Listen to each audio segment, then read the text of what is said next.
Assalamualaikum warahmatullahi wabarakatuh. Salam sejahtera, Om Swastiastu, Namo Buddhaya, Salam Kebajikan. Mohon izin kami dari kelompok 5 dengan program studi Agribisnis Hortikultura, jurusan pertanian dari Politeknik Pembangunan Pertanian Bogor. Baik, pada mata kuliah Kebijakan dan Regulasi Pertanian, kami akan membahas topik tentang kebijakan ekspor hortikultura.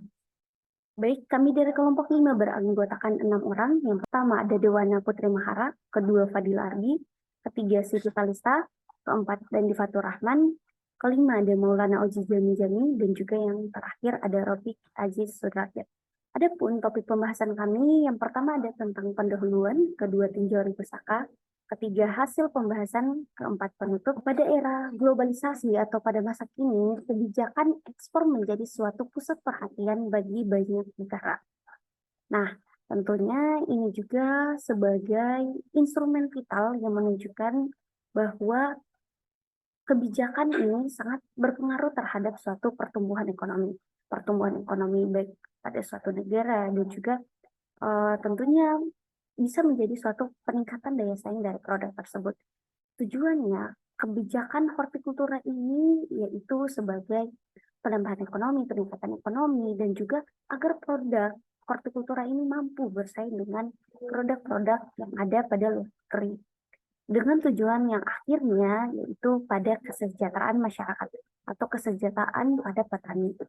Kebijakan ekspor sebagai salah satu langkah strategis untuk mengoptimalkan keunggulan kooperatifnya dan tentunya juga memperkuat peran aktif dalam perdagangan internasional. Kebijakan ini tentunya dibuat juga sebagai salah satu tujuan dalam kesejahteraan masyarakat, peningkatan juga. Kebijakan ekspor ini dibuat berdasarkan kondisi ekspor yang ada pada masa kini. Nah, pengoptimalan potensi sektor hortikultura diperlukan kebijakan ekspor yang memadai dan juga tentunya adaptif dengan mengingat berbagai dinamika yang mempengaruhi perdagangan internasional. Nah, kebijakan ini sesuai dengan dibuat kondisi ekspor pada masa kini seperti sekarang adanya pergeseran kekuatan ekonomi, kedua adanya perubahan regulasi perdagangan internasional, dan juga peristiwa global. Kita ambil contoh sebagai adanya perang Palestina dan juga Israel. Nah, itu sangat mempengaruhi kondisi ekspor sehingga kebijakan ini dibuat berdasarkan dari kondisi ekspor tersebut. Menghadapi dinamika pasar global yang cepat berubah, kebijakan ekspor harus dapat beradaptasi dengan perubahan-perubahan ini.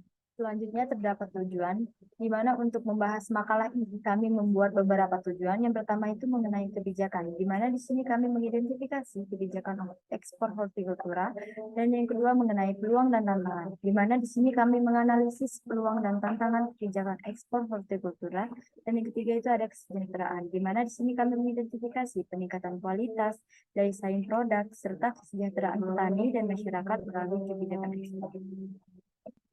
Berdasarkan Direktorat Jenderal Hortikultura Kementerian Pertanian, visi hortikultura tahun 2020 sampai 2024 yaitu mewujudkan hortikultura yang tangguh, berdaya saing dan berkelanjutan. Untuk misinya yaitu membangun sistem produksi kompetitif dan berkelanjutan, membangun daya saing produk unggul, membangun kelembagaan yang modern. Serta tujuannya yaitu meningkatnya kesejahteraan petani hortikultura. Untuk tinjauan pustaka di sini ada 4 bagian. Yang pertama adalah ekspor. Ekspor memegang peranan penting untuk dilakukan karena dengan adanya ekspor, suatu negara akan mendapatkan keuntungan. Yang kedua yaitu dasar hukum. Dasar hukum yang digunakan dalam pelaksanaan kegiatan ekspor antara negara. Yang pertama, Undang-Undang Nomor 7 Tahun 2014 tentang Perdagangan. Yang kedua, Peraturan Menteri Keuangan Nomor 21/PMK 01/2019 tentang perubahan ketiga atas Peraturan Menteri Keuangan Nomor 145 PMK 04/2007 tentang ketentuan kepabeanan di bidang ekspor. Yang ketiga yaitu Peraturan Menteri Perdagangan Nomor 13/MDAK/per/3/2012 tentang ketentuan umum di bidang ekspor. Dan yang terakhir yaitu Peraturan Direktur Jenderal Bea dan Cukai Nomor 21/BC/2018 tentang pemberitahuan pabean ekspor. Untuk instansi yang terkait dalam pengurusan dokumen ekspor antara lain yang pertama perusahaan pelayaran perusahaan yang berbadan hukum yang melakukan kegiatan dalam bidang penyediaan sarana pengangkut, dokumen pengangkutan, ruang kapal, dan asuransi. Yang kedua yaitu PT Perindo adalah perusahaan pelabuhan yang menyediakan seluruh fasilitas ke pelabuhan. Yang ketiga yaitu bank devisa. Bank sebagai penyedia kredit ekspor juga dapat mengamankan dan memperlancar transaksi perdagangan internasional melalui letter of credit. Yang keempat yaitu Direktorat Jenderal dan Bea Cukai sebagai wakil dari pemerintah dalam mengawasi lalu lintas perdagangan internasional. Yang kelima yaitu Departemen Perindustrian dan Perdagangan, yaitu instansi pemerintah yang berhak mengeluarkan dokumen COO atau Certificate of Origin yang merupakan dokumen penting dalam kegiatan ekspor. Yang keenam yaitu Ekspedisi Muatan Kapal Laut atau EMKL adalah perusahaan yang bertugas dalam proses staffing di gudang eksportir. Dan yang terakhir yaitu perusahaan asuransi adalah perusahaan yang dapat memberikan jaminan segala kerugian yang terjadi dalam proses ekspor. Untuk dokumen yang digunakan pada saat pelaksanaan kegiatan ekspor, ada 10. Yang pertama adalah delivery order, yang kedua adalah packing list, yang ketiga letter of credit, yang keempat surat kuasa, kelima nota pelayaran ekspor, yang keenam shipping instruction, yang ketujuh invoice, yang kedelapan certificate of origin, yang kesembilan pemberitahuan ekspor barang, dan yang terakhir adalah bill of loading. Selanjutnya ada kebijakan ekspor hortikultura di Indonesia. Nah, sebelum kita lihat dulu ini ada data dari nilai ekspor hortikultura dari 12 komoditas itu tahun 2019 dan juga tahun 2022. Kita lihat bahwa tahun 2019 sampai 2021 itu mengalami peningkatan dan pada tahun 2022 itu mengalami penurunan sekitar 0,3%. Nah, ada beberapa faktor yang menyebabkan terjadinya penurunan nilai ekspor Indonesia, produk hortikultura di Indonesia. Nah, salah satunya mungkin dari pengurangan nilai daya saing, terus juga ada penurunan mutu atau juga kualitas, dan juga terjadinya peperangan di berbagai belahan dunia seperti itu. Itu yang mungkin menyebabkan nilai ekspor produk hortikultura di Indonesia menjadi menurun seperti itu. Selanjutnya, ketika terjadinya penurunan pasti dari Kementerian Pertanian juga melakukan kebijakan-kebijakan. Nah, kebijakan pembangunan hortikultura pada tahun 2020 sampai 2024 itu seperti meningkatkan daya saing hortikultura yang mendorong peningkatan produksi dan juga peningkatan akses pasar dan ekspor, didukung oleh budidaya ramah lingkungan, berkelanjutan, serta mendorong peningkatan nilai tambah produk untuk peningkatan kesejahteraan petani seperti itu. Nah, adapun bagian-bagian dari kebijakan ekspor hortikultura di Indonesia mulai dari regulasi ekspor, terus ada kuota ekspor, selanjutnya ada pengendalian kualitas mutu, ada pengembangan pasar, bantuan dan insentif, dan juga yang terakhir ada kemitraan dan kerjasama. Nah, untuk dari regulasi ekspor ini mulai dari persyaratan administrasi dan perizinan-perizinan seperti itu. Nah, selanjutnya ada kuota ekspor. Nah, kuota ekspor ini bertujuan untuk mengatasi masalah neraca perdagangan yang defisit mulai dari kualitas barangnya. Nah, seperti itu. Nah, untuk kuota ekspor ini juga memberi tujuan untuk menjaga stabilitas harga di dalam negeri. Nah, kuota ini diharapkan untuk meningkatkan produk-produk yang dianggap strategis seperti itu. Nah, selanjutnya itu ada pengendalian kualitas mutu. Nah, pengendalian kualitas mutu ini diterapkan untuk menjaga jaminan mutu agar itu penjaminan mutu kualitas produk ekspor itu akan terus terjaga sehingga daya saingnya menjadi meningkat seperti itu. Nah, selanjutnya ada pengembangan pasar. Nah, pengembangan pasar ini terlibat pemerintah dalam upaya pengembangan pasar ekspor bagi produk hortikultura melalui partisipasi dalam pameran dagang internasional, terus ada juga dari promosi produk, serta pembukaan akses pasar baru. Nah, di sini mendorong promosi dan juga pemasaran melalui hub digital pertanian yang menggunakan platform digital untuk menghubungkan rantai pasok pertanian seperti itu. Nah, selanjutnya ada bantuan atau insentif. Nah, bantuan dan insentif ini itu merupakan dari pemerintah. Nah, pemerintah itu memberikan berbagai intensif, mulai dari pembebasan bea cukai, terus juga ada dukungan pemasaran dan juga promosi. Selanjutnya juga ada bantuan teknis dan juga pelatihan. Selanjutnya itu ada bantuan fasilitas infrastruktur dan juga transportasi. Terus ada insentif pajak, terus juga ada pembiayaan dan kredit, juga ada subsidi Terus yang terakhir ada sertifikat dan perizinan. Nah, itu akan membantu dalam meningkatkan ekspor hortikultura di Indonesia. Nah, selanjutnya ada kemitraan dan kerjasama. Pastinya dengan kita melakukan kemitraan dan kerjasama itu akan meningkatkan nilai ekspor ya. Soalnya kita nanti juga akan bekerja sama dengan negara-negara lain yang emang nantinya kita akan melakukan ekspor seperti itu. Nah, selanjutnya ketika kita sudah melakukan perencanaan, pastinya kita juga melakukan berbagai pelaksanaan dari kebijakan seperti itu. Nah, strategi pembangunan ini untuk mencapai tujuan pembangunan hortikultura dari strategi pembangunan hortikultura tahun 2020 dan juga tahun 2024. Nah, mulai dari pemantapan stabilitas pasok komoditas. Nah, kita tentunya harus memasok atau mencari komoditas yang emang strategis gitu di Indonesia ini, seperti mungkin dari bawang putih atau bawang merah dan juga cabai seperti itu. Terus ada peningkatan pasokan komoditas unggulan. Nah, seperti halnya tadi pemantapan stabilitas pasokan komoditas strategis ini juga dalam peningkatan pasokan itu kita harus meningkatkan terus produksi dari komoditas yang strategis seperti itu, yang seperti tadi cabai, terus ada juga yang bawang putih atau juga bawang merah seperti itu. Nah, selanjutnya ada pengembangan tanaman obat yang berdaya saing.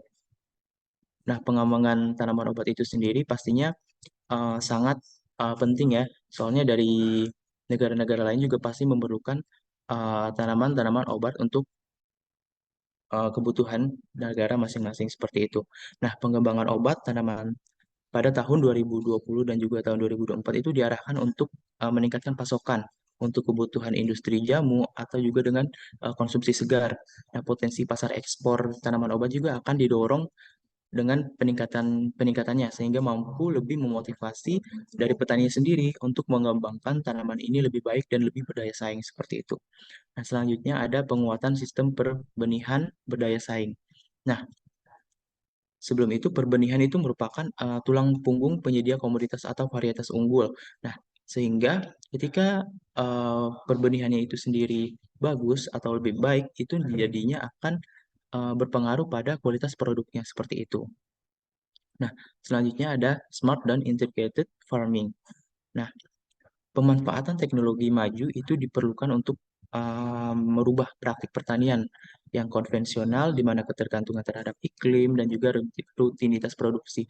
Sehingga dengan kita memanfaatkan smart atau integrated farming itu akan menjadi produktivitas dari produksi produk itu akan uh, terarah gitu. Tidak berpatok kepada terhadap iklim, juga terhadap rutinitas produksi, seperti itu. Nah, selanjutnya itu ada penguatan sistem data dan teknologi informasi hortikultura. Nah, ini kita dengan melakukan perubahan iklim ini berdampak pada perubahan siklus pertumbuhan hama dan penyakit.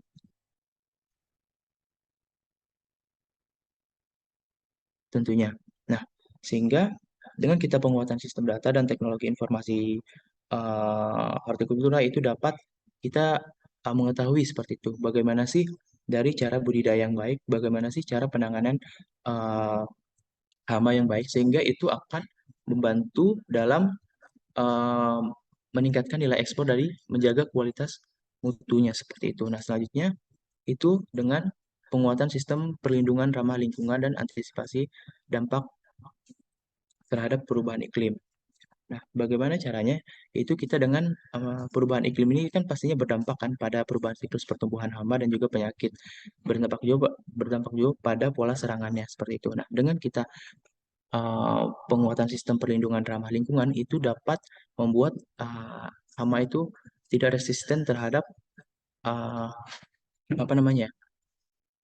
Terhadap pestisida yang emang kita gunakan dari bahan kimia seperti itu. Makanya kita menggunakan dengan perlindungan ramah lingkungan.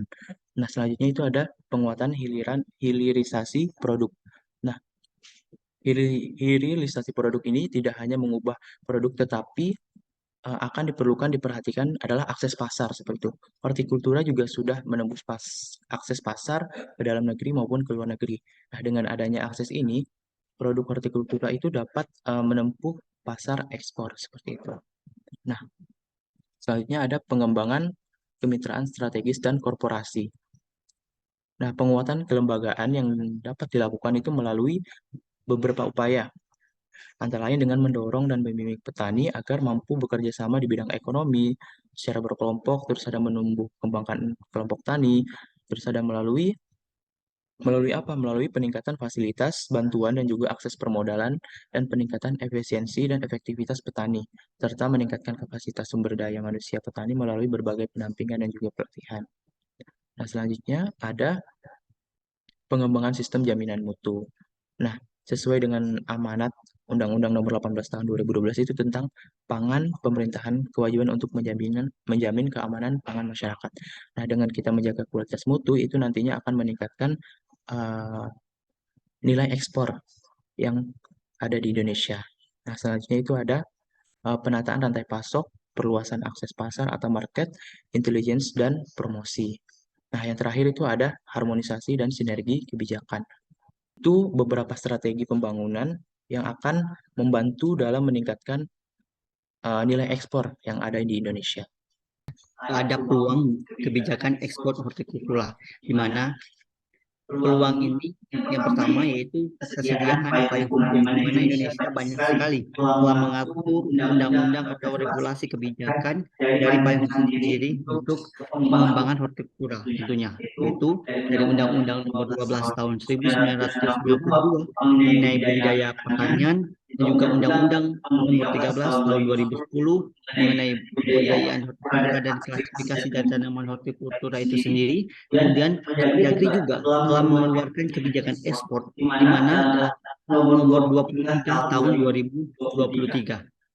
Kemudian selanjutnya itu ada keanekaragaman hayati, di mana Indonesia mempunyai 323 komoditas, dan di antara 60 tanaman komoditas buah, kemudian 80 jenis komoditas sayuran, dan 66 jenis komoditas bio panenka, dan juga ada 117 tanaman jenis tanaman hias. Hal inilah yang membuat Indonesia berpeluang, di mana Indonesia memiliki komunitas yang sangat luar biasa dan tentunya beragam dan memiliki kebutuhan yang sangat besar di dunia internasional.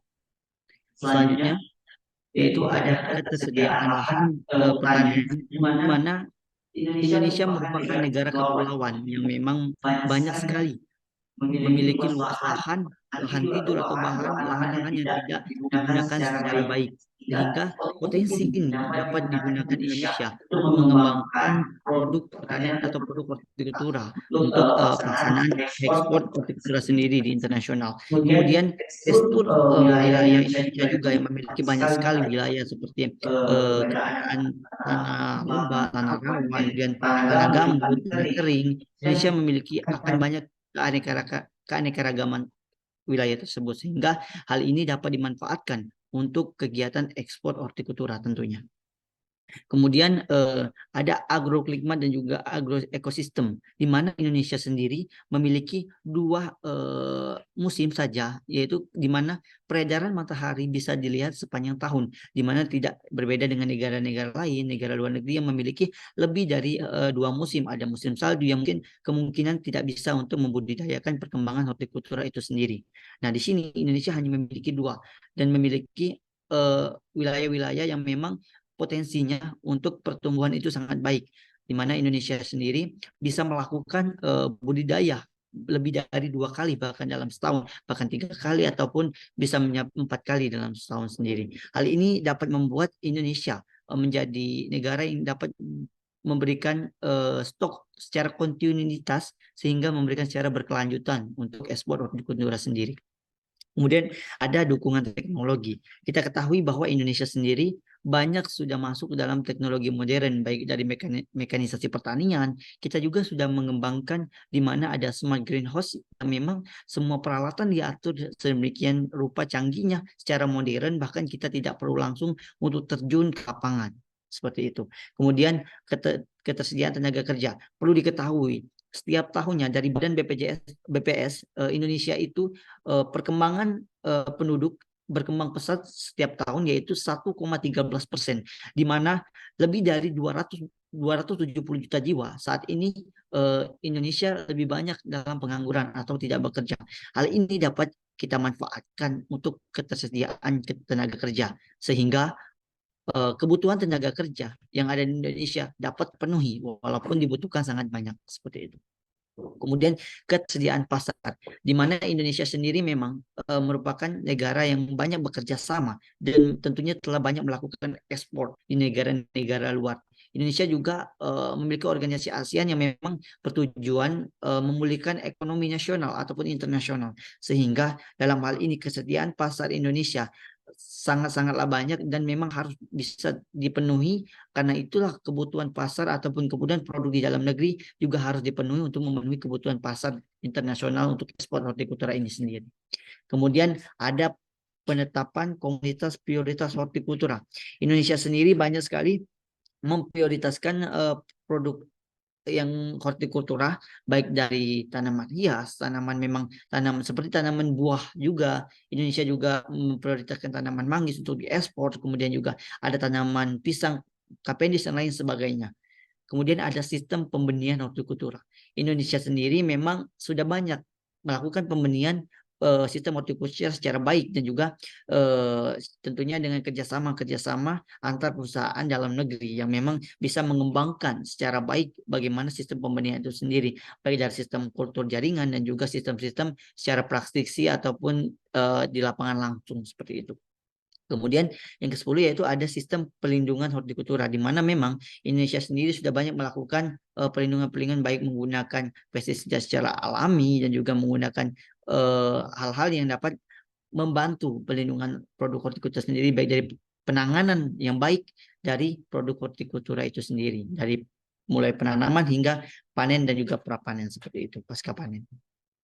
Selanjutnya ada tantangan, tentunya di setiap peluang ada tantangan yang harus dihadapi ya untuk kebijakan ekspor ini sendiri. Di mana pertama, Indonesia tentunya daya saing produk hortikultura baik kualitas maupun kuantitas, di mana Indonesia harus memenuhi produk hortikultura secara kualitas dan juga kuantitas dari permintaan ekspor sendiri. Dari kualitas, bahwa Indonesia harus berkualitas yang baik, baik dari segi fisik, segi rasa, ataupun kepercayaan dari konsumen ataupun negara ekspor. Kemudian dari kuantitas, Indonesia harus memiliki kontinuitas yang tinggi, di mana harus mengisi keberlangsungan dari ekspor ini secara bertahap dan keberlanjutan. Kemudian dalam produk hortikultura secara umum, Indonesia ini cepat rusak, di mana memang produk hortikultura ini tidak tahan lama. Karena itu pentingnya dalam pelaksanaan GAP, GMP dan juga dan lain sebagainya itu good price, di mana ini dapat dilaksanakan dengan baik apabila kita juga melakukan dengan baik, sehingga hasilnya pun akan lebih baik tentunya untuk pelaksanaan produk hortikultura, sehingga menjaga keadaan fisik maupun keadaan dari kualitas produk hortikultura itu sendiri. Kemudian dari harga serta kestabilan pasokan. Nah, di sini kita harus tahu bagaimana rasanya menstabilkan harga, di mana jangan sampai pada suatu saat negara-negara lain sudah banyak mengekspor produk tersebut, sehingga produk tersebut memiliki daya saing ataupun daya jual yang rendah. Karena itu kita harus mengetahui juga bagaimana modal produksi, juga bagaimana ongkos kirim dan lain sebagainya, itu harus diperhatikan, sehingga memang output dari pun cost sesuai dengan apa yang didapatkan, apa yang diterima dari keuntungan ekspor hortikultura tersebut. Kemudian yang keempat ada infrastruktur yang kurang mendukung produk pasca panen. Kita ketahui juga bahwa di Indonesia sudah banyak sebenarnya untuk produk-produk ataupun infrastruktur yang mendukung untuk pasca panen sendiri. Yang jadi permasalahan adalah ketika pemerintah itu kurang dalam menetapkan ataupun memberikan bantuan dari wilayah tersebut, di mana seperti kita memberikan alat panen dari padi atau buah lainnya, tetapi konstur lahannya tidak mendukung di perbukitan atau di pergunungan yang tidak memungkinkan peralatan tersebut untuk mencapai wilayah tersebut, sehingga memang tidak digunakan secara baik atau bahkan tidak digunakan sama sekali. Hal inilah yang memang membuat kita menjadi salah satu tantangan bagaimana caranya untuk memberikan infrastruktur yang sesuai dan pas untuk kebutuhan wilayah dan juga produk tersebut. Kemudian krisis global. Kita ketahui bahwa di dunia ini kita seperti yang kemarin kita terjadinya COVID, di mana perdagangan internasional sempat terhenti bahkan berkurang. Tentunya Indonesia juga termasuk negara yang dapat terhenti dalam perdagangan internasional. Ini dapat membuat krisis, tidak hanya krisis suatu negara, tetapi krisis global. Dan juga terjadinya peperangan seperti sekarang antara negara-negara di luar negeri, antara Rusia dan juga Ukraina, dan juga Palestina juga Israel ini dapat memicu terjadinya krisis global, di mana permintaan akan semakin berkurang, akan permintaan produk ekspor ataupun negara yang seharusnya bekerja sama karena ada krisis global ini, sehingga membuat negara tersebut berpecah belah dan tidak melakukan ekspor internasional atau perdagangan internasional kembali seperti itu. Kemudian yang keenam ada penanganan pasca panen, di mana memang penanganan pasca panen juga kita harus melakukan produk-produk tersebut dengan baik dan juga secara tepat seperti itu. Selanjutnya dalam peningkatan kualitas dan juga daya saing tentunya untuk produk dan kesejahteraan petani dan masyarakat sendiri, kita ketahui komunitas unggul pertanian di Indonesia banyak sekali. Yang pertama memang yang sangat diunggulkan yaitu komunitas perkebunan, di mana dalam data BPS yaitu tahun 2018 dalam persentase sendiri dia terbanyak yaitu 3,47%, dan juga diikuti oleh produk-produk lain seperti hortikultura, tanaman pangan dan sebagainya yang hampir 3%, juga di bawah 3% sendiri. Kemudian ada potensi ekspor komoditas pertanian di Indonesia. Kita ketahui dari komunitas-komunitas yang memang seperti perkebunan itu banyak sekali yang diekspor. Kemudian yaitu dari karet, dari sawit, kopi dan lain sebagainya. Kemudian juga dari produk hortikultura sendiri, hal yang diekspor dari tanaman buah, misalnya tanaman manggis, tanaman pisang kapendis, dan juga nanas dan lain sebagainya. Kemudian tanaman hias, dan juga tanaman sayur-sayuran yang sekali yang memang sudah diekspor, tentunya sayuran organik dan juga sayuran yang memang telah membiarkan secara kultur jaringan seperti itu ataupun secara organik. Kemudian pengukuran daya saing. Memang Indonesia sendiri harus mengukur daya saingnya, di mana negara-negara lain yang memang memiliki kualitas yang lebih baik, sehingga kita harus mengetahui sasaran mana negara yang memang dapat dilakukan kerjasama dengan baik, sehingga potensi untuk kita keberlanjutan mengekspor akan terus berkelanjutan dan memang terus mencapai kesepakatan untuk perdagangan internasional tersebut. Jadi pengukuran daya saing ini harus kita lakukan juga dari dalam maupun luar negeri, sehingga kita bisa mengetahui bagaimana peningkatan kualitas dan daya saing produk hortikultura sendiri untuk perdagangan internasional. Tantangan ekspor komoditas hortikultura. Seiring dengan terjadinya dinamika perubahan pada pasar internasional, sektor pertanian Indonesia dihadapkan dengan persaingan pasar yang semakin kompetitif. Hal ini menyebabkan terjadinya persaingan yang semakin ketat. Selain itu, terdapat beberapa tantangan pada sektor ini yang harus dihadapi. Antara lain, yang pertama yaitu meningkatkan daya saing komoditas pertanian berdasarkan karakteristik yang diinginkan oleh konsumen.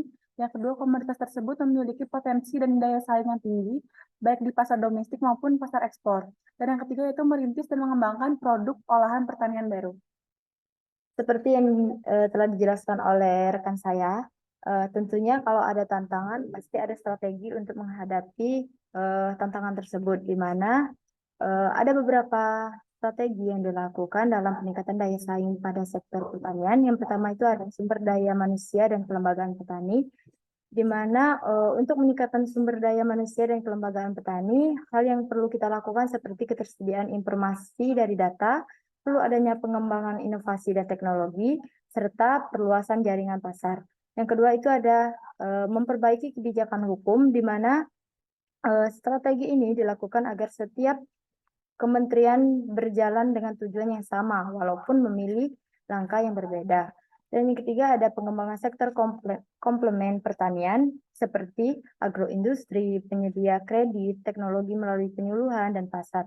Dan yang keempat ada mempelajari kebijakan negara lain, di mana hal ini dilakukan karena daya saing tersebut tidak berdiri sendiri, melainkan dihasilkan oleh resultan dari kebijakan dalam negeri dan kebijakan dari negara lain.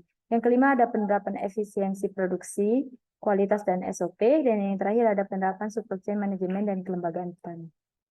Selanjutnya yaitu tentang Pilar Hortikultura 2020-2024. Nah, tentunya ini sesuai dengan pilar hortikultura dari Ditjen Hortikultura dari Kementerian Pertanian. Di sini ada 3, yaitu tentang stabilitas, berkelanjutan, dan juga komersial. Nah, ini tentunya punya tujuan satu, yaitu daya saing. Daya saing produk hortikultura ini menjadi suatu ekspor kepada negara-negara. Nah, tadi sudah disebutkan sama rekan-rekan saya bahwa kita memperkuat dulu dari dalam untuk menunjang kegiatan ekspor ini. Nah, kegiatan ekspor ini jika dari dalam sudah bagus, tentunya terus ada peluang, maka kita bisa merumuskan strategi.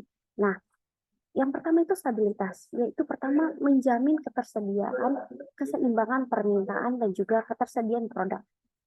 Kita harus mengetahui seperti apa ketersediaan produk kita. Jika produknya sudah sesuai, sudah memenuhi permintaan domestik terlebih dahulu, mengutamakan domestik terlebih dahulu, baru melakukan suatu kebijakan ekspor hortikultura. Apabila kita tidak memperhatikan ketersediaan akan domestik, kebutuhan dalam negeri, hanya memfokuskan kepada ekspor saja, maka akan terjadi kekosongan atau kekurangan pada dalam negeri. Yang kedua, yaitu permintaan. Kita harus mengetahui permintaan yang ada dari luar negeri, sehingga kita menyiapkan produk-produk yang benar-benar bernilai ekonomis tinggi untuk dilakukan suatu ekspor. Nah, kebijakan ekspor ini juga tentunya diperkuat oleh adanya kebijakan dan regulasi dari Kementerian Perdagangan dengan nomor 19 tahun 2021. Di dalamnya sudah diatur bahwa kebijakan-kebijakan produk pertanian tentunya produk hortikultura. Yang kedua, berkelanjutan. Nah, tentunya kita memperkuat dulu dari dalam seperti apa produk yang akan kita ekspor. Kita harus benar-benar mengetahui apakah dia berkelanjutan, ataupun dia merusak lingkungan, ataupun merugikan manusia. Sehingga kita harus berorientasi kepada ramah lingkungan. Yang ketiga, yaitu komersial.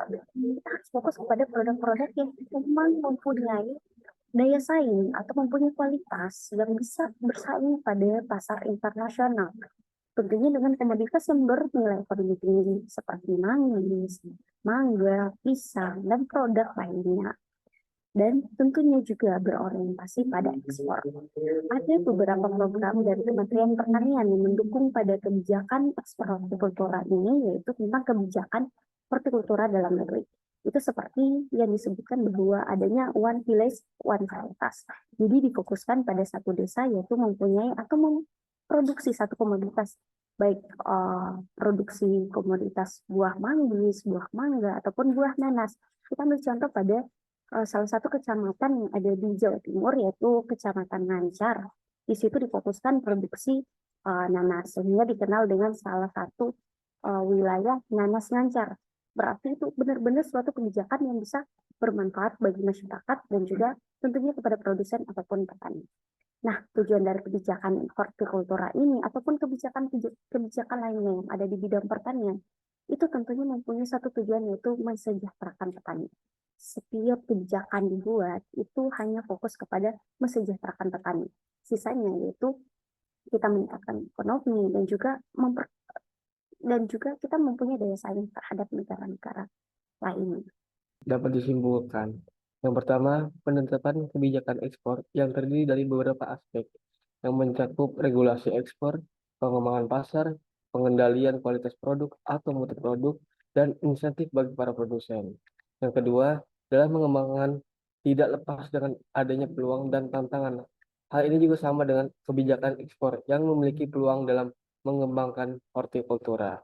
Yang ketiga, peningkatan daya saing komoditas pertanian merupakan salah satu agenda penting bagi keberlangsungan pangan untuk masyarakat Indonesia. Langkah yang harus dilakukan untuk meningkatkan nilai tambah dan daya saing produk pertanian Indonesia. Selanjutnya adalah saran. Bagi kami, kebijakan ekspor hortikultura di Indonesia dapat difokuskan pada berbagai aspek untuk meningkatkan daya saing, keberlanjutan, dan manfaat ekonomi bagi para pelaku pemerintah. Dapat melakukan peningkatan kualitas produk, sertifikasi, dan standarisasi, diversifikasi produk, pengembangan pasar baru, dan kemudahan perizinan. Sehingga dengan melalui implementasi kebijakan yang holistik dan berkelanjutan, diharapkan sektor hortikultura di Indonesia dapat tumbuh lebih pesat dalam pasar ekspor global. Baik, adapun daftar pustaka yang kami gunakan pada pembahasan topik ini terdiri dari 8 daftar pustaka. Baik, itulah presentasi dari kami bahwa kan memang bahwa kebijakan ini benar-benar dibuat berdasarkan dengan kondisi, peluang, dan juga tantangan, dan dirumuskan di strategi yang tentunya menunjang dalam kebijakan ekspor hortikultura ini. Kami dari kelompok 5 pamit undur diri, sekian dan terima kasih. Wassalamualaikum warahmatullahi wabarakatuh.